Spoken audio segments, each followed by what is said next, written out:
ನಮಸ್ಕಾರ, welcome to ಸುಬ್ಬೂಸ್ kitchen. ಇಂದು ನಾವು ರುಚಿಕರವಾದ ಕಡಲೆಬೇಳೆ ಚಟ್ನಿ ಪುಡಿ ಮಾಡೋಣ. ಈ ಚಟ್ನಿ ಪುಡಿ ಮಾಡೋಕ್ಕೆ ಮೊದಲು ಸ್ವಲ್ಪ ಕೊಬ್ಬರಿನ ತುರಿದಿಟ್ಕೋಬೇಕು. ಕರಿಬೇವಿನ ಸೊಪ್ಪನ್ನ ತೊಳೆದು ಒದ್ದೆ ಎಲ್ಲ ಒಣ ಬಟ್ಟೆಯಿಂದ ಒರೆಸಿಟ್ಕೊಳ್ಬೇಕು. ಒಂದು ಬಾಣಲೆನ ಒಲೆ ಮೇಲಿಟ್ಟು ಅದಕ್ಕೆ 1 ಪಾವು ಕಡಲೆಬೇಳೆ ಹಾಕಿ ಚೆನ್ನಾಗಿ ಮೀಡಿಯಮ್ ಉರಿಯಲ್ಲಿಟ್ಕೊಂಡು ಫ್ರೈ ಮಾಡ್ಕೋಬೇಕು.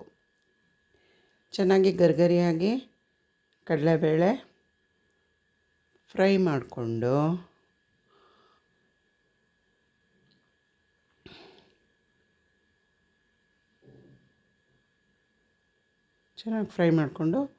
ಒಂದು ಪ್ಲೇಟ್ಗೆ ಟ್ರಾನ್ಸ್ಫರ್ ಮಾಡ್ಕೊಳ್ಳೋಣ. ನಂತರ ಅದೇ ಬಾಣಲೆಗೆ ತೊಳೆದು ಒರೆಸಿಟ್ಕೊಂಡಿರೋ ಕರಿಬೇವಿನ ಸೊಪ್ಪನ್ನು ಹಾಕಿ ಚೆನ್ನಾಗಿ ಗರ್ಗರಿ ಆಗೋವರೆಗೂ ಫ್ರೈ ಮಾಡ್ಕೊಳ್ಳೋಣ. ಚೆನ್ನಾಗಿ ಕರಿಬೇವಿನ ಸೊಪ್ಪು ಫ್ರೈ ಮಾಡಿಕೊಂಡು ಅದನ್ನು ಬೇರೆ ಪ್ಲೇಟ್ಗೆ ಟ್ರಾನ್ಸ್ಫರ್ ಮಾಡಿಟ್ಕೊಂಡು ಅದೇ ಬಾಣಲೆಗೆ ಅರ್ಧ ಚಮಚ ಎಣ್ಣೆ ಹಾಕಿ ಒಣಮೆಣ್ಸಿನ್ಕಾಯಿನ ಹಾಕ್ಕೊಂಡು ಚೆನ್ನಾಗಿ ಫ್ರೈ ಮಾಡೋಣ.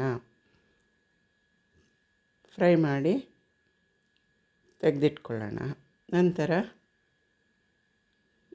ರುಚಿಗೆ ತಕ್ಕಷ್ಟು ಉಪ್ಪು, 1 ನೆಲ್ಲಿಕಾಯಿ ಗಾತ್ರದ ಹುಣಸೆ ಹಣ್ಣು, ಮತ್ತು ಫ್ರೈ ಮಾಡಿಟ್ಕೊಂಡಿರೋ ಒಣಮೆಣ್ಸಿನ್ಕಾಯಿ,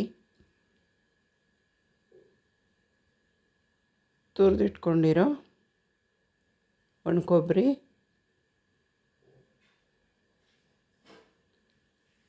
ಸ್ವಲ್ಪ ಇಂಗು ಎಲ್ಲನೂ ಸೇರಿಸ್ಕೊಂಡು ಮಿಕ್ಸಿ ಜಾರ್ಗೆ ಹಾಕ್ಕೊಳ್ಳೋಣ. ಎಲ್ಲನೂ ಚೆನ್ನಾಗಿ ಮಿಕ್ಸ್ ಮಾಡಿ ಮಿಕ್ಸಿ ಜಾರ್ಗೆ ಹಾಕ್ಕೊಂಡು ಒಂದು